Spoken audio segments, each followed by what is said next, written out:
So, we meet again. Hi, you guys. We're going to get started in the usual 5 minutes at 2 o'clock East Coast time.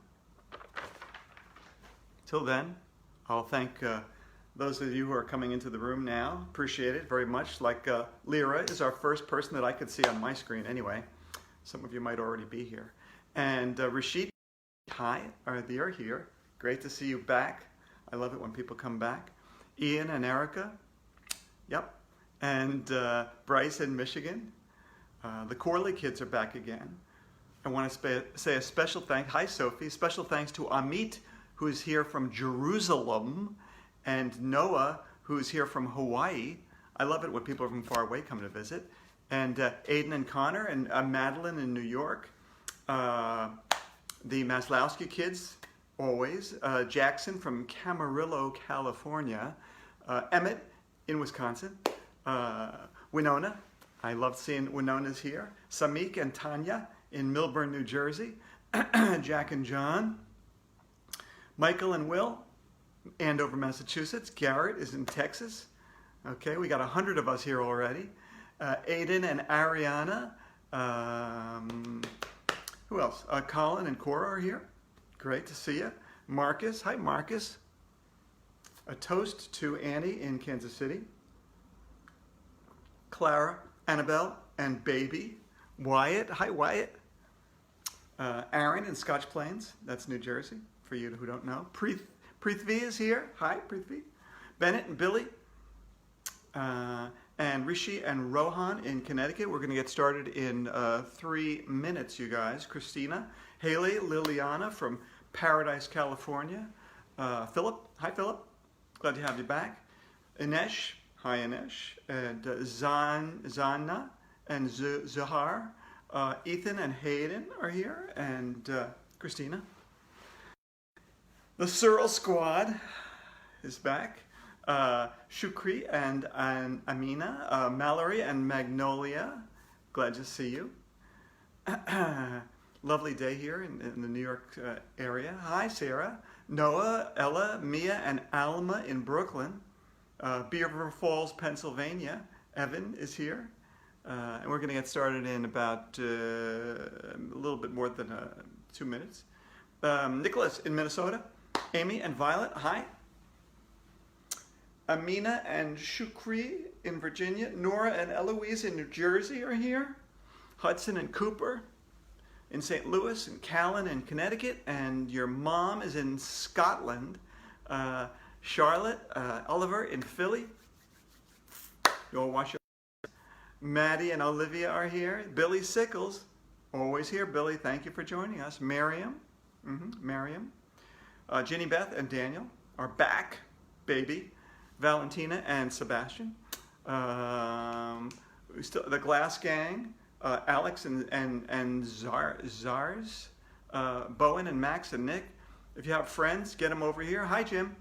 You know, you have cousins, you have nephews, your nieces, your cousins, your whatever. Srikar, Mackenzie, and Logan. Hi, Sophie. We got a little bit more than 1 minute to go. Michaela, Naomi, Elliot, and Joshua in New Jersey. Jesse in Oakland, New Jersey, that is, not Oakland, California. The Bell Kids from Illinois. And John V, of course. Madeline is here, okay. We got about 50 seconds to go before we get started. Srikar, hi. Alex in Washington. I missed that one. Nathan in South Texas, nice to see you back again. Blake, okay. We got about 30 seconds to go, sort of like that. Connor, Kaylee, Haley, Christian, Vivian, good to see that you're here. Claire and Connor and Natasha. We got 20 seconds before we get started, you guys. Hurry up. Get your snacks ready. Did everybody go to the bathroom? Okay. Nathan. Like my shirt? Thank you, Nathan. I like big books and I cannot lie. Okay. Oh, we got less than 10 seconds. Okay. 5, 4, 3, 2, 1. It's go time, baby. Hi, Dan Gutman here. I'm the guy who writes the My Weird School series and lots of other books for kids too. Check them out, please, when you get a chance. Welcome to number 96 in My Weird Read Aloud. 96, yes. That means this is our final week together, sad to say. And this week's book that we're reading is Mrs. Bacon is Fakin'. Get a good look at that cover, okay? All right, and so you can't buy this book. You know, this book doesn't exist in bookstores, okay? It comes out on October 20th. Okay, you can pre-order it, of course, but you can't buy it in a bookstore. You can't buy it anywhere right now. And there's only one place in the world where you can hear this story. You know where that place is? Right here, baby. All right, so we're going to read it together this week. And yesterday we started with chapter 1 and 2. In chapter 1, there were these annoying geese that had settled in the playground of elementary school. That was chapter 1. And in chapter 2, we got to meet Mrs. Bacon, who is the band teacher at the school.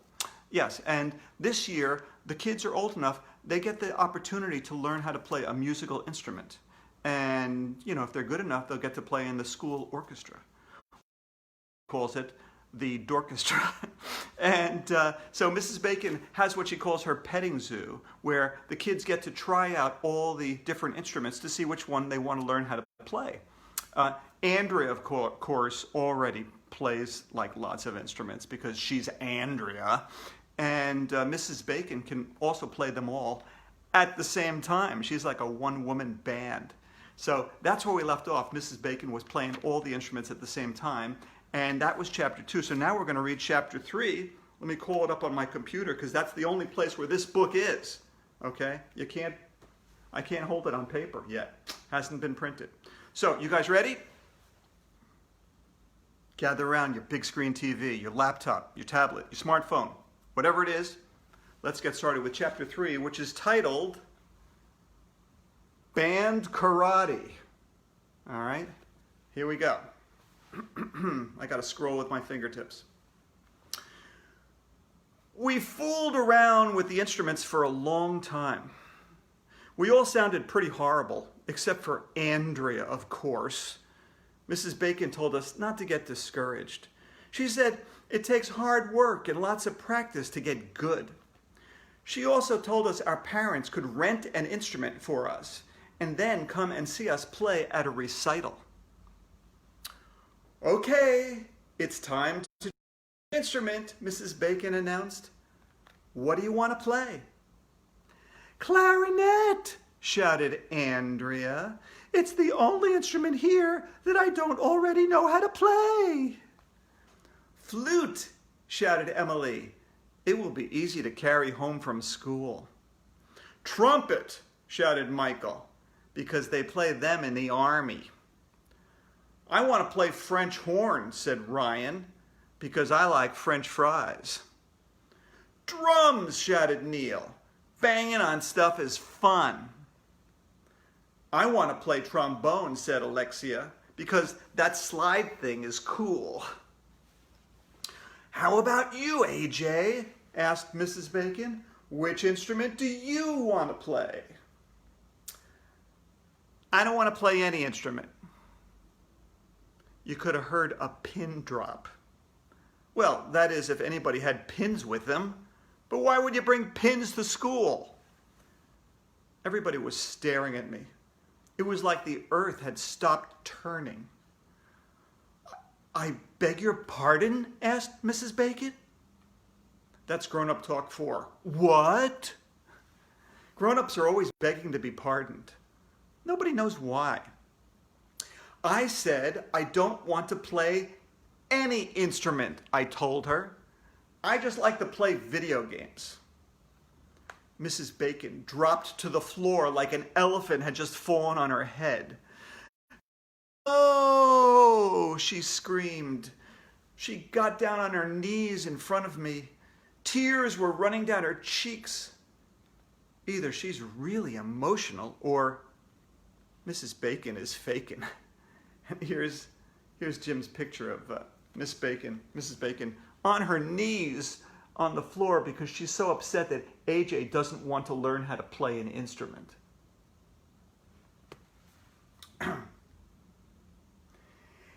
Anyone can click a button on a video game, she moaned. It takes effort to make beautiful music. I think video games are bad for kids. But they're fun, I said. Playing music is fun too, said Mrs. Bacon. Won't you just try an instrument, AJ? You might become the next Beethoven. Who's that? I asked. Hello, said Andrea. Beethoven was the greatest composer who ever lived. You might be the next Mozart, said Mrs. Bacon. Never heard of her, I replied. Mozart was a man, dumbhead, said Andrea. Oh, snap, said Ryan.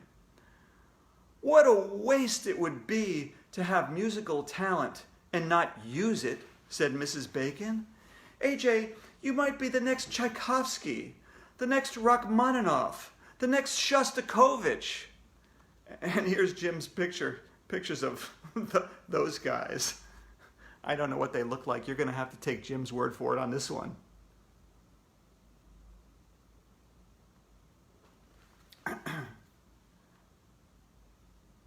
She named a bunch of other people with names I couldn't pronounce. Playing an instrument is boring, I replied. I don't want to spend hours practicing some dumb instrument when I could be playing video games or doing something fun like going to karate. When I said karate, Mrs. Bacon's eyes lit up. Well, not really. It would be dangerous if your eyes lit up. Your whole head might catch on fire. AJ, have you ever heard of band karate? Mrs. Bacon asked. No, I said, which is on backward. In band karate, you earn colored belts as you get better at your instrument, said Mrs. Bacon. I'm listening, I said. It's sort of like regular karate, except you don't kick or punch anybody, explained Mrs. Bacon. As you practice hard and learn new songs, you earn points. You start with a white belt, and then you move on to your yellow, orange, green, blue, purple, brown, and red belt. Finally, if you practice enough, you could earn a black belt. Winning stuff is cool. Oh, I forgot to mention, said Mrs. Bacon, while you're with me in the band room, you may have to miss some of your regular classes. What? You mean like math, I asked? Yes, said Mrs. Bacon. Band members may have to miss some math classes. I'm in, I shouted. Hooray, said Mrs. Bacon. She jumped up and high-fived me. Then she gave me a hug. Ugh, no hugs. Hugging is gross. It's almost as bad as kissing, but not quite. Most of the instruments had already been taken by the other kids, but on the floor in the corner of the room was a big twisty gold horn. What's that? I asked. That's a tuba, said Mrs. Bacon. A tube of what? I asked. No, dumbhead, said Andrea. It's called a tuba. I was going to say something mean to Andrea, but I decided to pick up the tuba instead. It was really heavy, but it looked cool. How do you play this thing? I asked. You blow into the mouthpiece, said Mrs. Bacon. I blew into the mouthpiece. It made a funny sound. Dude, said Ryan, that sounds like an elephant farted. Everybody laughed. Making elephant fart noises is cool. That's good enough for me, I said. I'll play the tuba. Maybe playing an instrument wouldn't be so bad after all. And here's a picture of AJ playing his tuba for the first time ever. Okay. All right, so that is the end of chapter 3. Chapter 4, ready for that, is titled, Every Good Burger Deserves Fries. Okay, here we go. We only meet with Mrs. Bacon once a week. The next Thursday before going into school, I went out to the playground to see if the geese were still there. Not only were they still there, but now there were 4 of them. They were squawking and honking at each other. I guess this is their mating season. The bell rang, and I made it to Mr. Cooper's class just in time to pledge the allegiance. "Turn to page 23 in your math books," said Mr. Cooper. "Sorry," I told him. "We have to go to room 303. We all got up and went to room 303. "We get our instruments today," Neil said when we got there. "I can't wait to get my drum." "I'm so excited," Andrea said.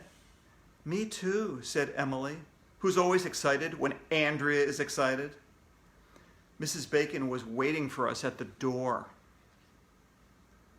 "Oh, you're not ready to play instruments yet," she told us. "Today, we're going to learn how to read music." What? I hate reading. Reading is boring. I don't even know why you're reading this book. "I already know how to read music," said Andrea, who loves letting everybody know that she knows stuff nobody else knows. "I've been playing violin for 3 years. "Don't you get tired?" I asked. Mrs. Bacon went to the board and drew 5 lines and a funny-looking squiggle. "Each line represents a different musical note," she told us. E, G, B, D, and F. They're easy to remember. Just think of "Every good burger deserves fries," or "Elvis's guitar broke down Friday," or "Empty garbage before Dad flips," or... She went on like that for a while. "Each space represents a different note too," continued Mrs. Bacon. F, A, C, E. Just think of the word face. And here's a picture of Mrs. Bacon explaining the musical notes to the kids on the staff.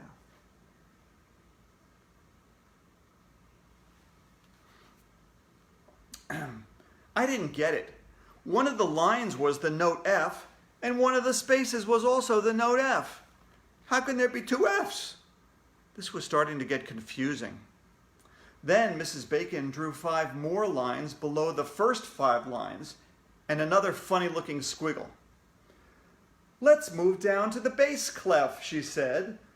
"The lines here are G, B, D, F, and A. You can remember that by saying, 'Good burritos don't fall apart,' or 'Great big dogs fight animals.' The spaces here are A, C, E, and G. You can remember that by saying, 'All cows eat grass.'" Huh?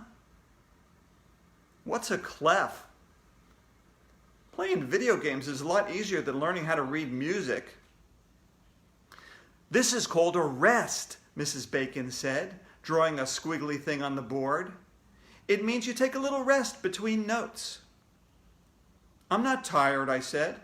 "What if I don't want to take a rest?" Andrea rolled her eyes. "Let's talk about notes," said Mrs. Bacon, drawing on the board. "This is a half note. There are whole notes, half notes, quarter notes, and blah, blah, blah, blah." By this time, I was totally confused. I started pretending my pencil was a rocket ship flying across my desk. Anytime you're bored at school, just pretend your pencil is a rocket ship. That's the first rule of being a kid. "I don't get it," I said. "Why would I want to play half a note? I say if you're going to play a note, you should play the whole note. My parents always tell me if you're going to do something, you should do it right." "This is going to be harder than I thought," mumbled Mrs. Bacon. I looked over at Michael. He was staring out the window. 2 half notes equal 1 whole note, blah, blah, said Mrs. Bacon. And 4 quarter notes equal 1 blah, blah. A whole note is 4 beats. A beat is blah, blah. A half note is 2 blah, blah. A quarter note is 1 blah, blah. An eighth note is a half a blah, blah, blah. What a snooze fest. I had no idea what she was talking about. Then it hit me. To play music, you got to do reading and math. It wasn't fair. The only reason I agreed to learn the tuba was to get out of reading and math. I looked around. Ryan had stuck 2 pencils in his nostrils and was pretending to be a walrus. Neil crumpled up a piece of paper and was trying to balance it on his head. Here's Jim's picture of the 3 boys zoning out during music class.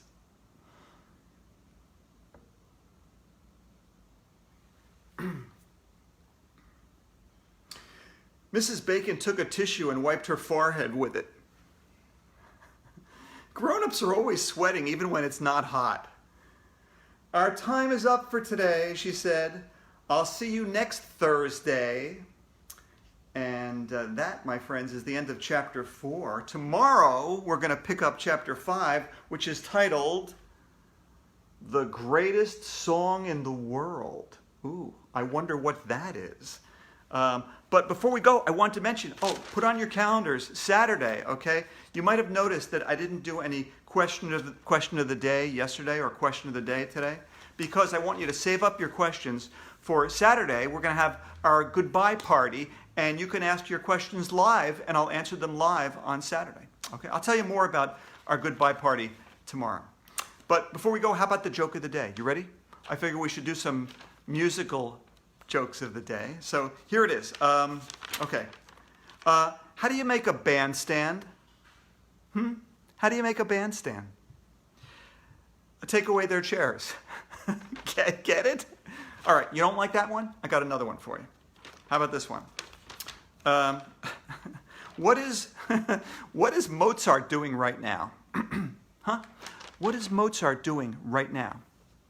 The answer is decomposing. Get it? All right. I'm sorry you didn't like those jokes, but let's thank Josh Salzman. Let's thank Ryan Cunningham for our theme song, and let's stop staring at screens. Let's get off the couch and let's have a little dance. What do you say? Okay, you and me together, right? Ready? Do it.